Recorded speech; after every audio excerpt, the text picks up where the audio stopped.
అయ్యప్ప స్వామి మీద మాట్లాడతారు, సరస్వతి దేవి మీద మాట్లాడతారు.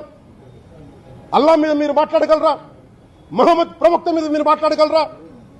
జీసస్ మీద మీరు మాట్లాడగలరా?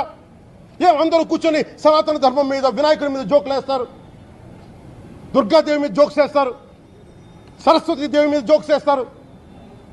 మా మనోభావాలు గాయపడవా? మాకు బాధ ఉండదా? అందుకే నేను ప్రతిపాదించింది ఏంటంటే ప్రతి దానికి రావలేకపోతున్నాం. సనాతన ధర్మ రక్షణ board is order of the day. ప్రతిసారి కూర్చోబెట్టి మేము డిఫెండ్ చేసుకోలేం. ఇది ప్రతి సగటు హిందువు తాలూకు ధర్మం. ఇదే ఇస్లాం మీద దాడి జరిగితే ఎంతమంది బయటకు వస్తారు, ఎంతమంది నిరసన తెలియజేస్తారు, రోడ్ల మీదకి రమ్మని చెప్పట్ల. కనీసం మీకు కోపం కూడా రాకపోతే మేము ఏం చేస్తాం? గుడికి వెళ్ళే ప్రతి హిందువు బాధ్యత కాదా ఇది? నా ఒక్కరి బాధ్యతేనా? మా బాధ్యతేనా?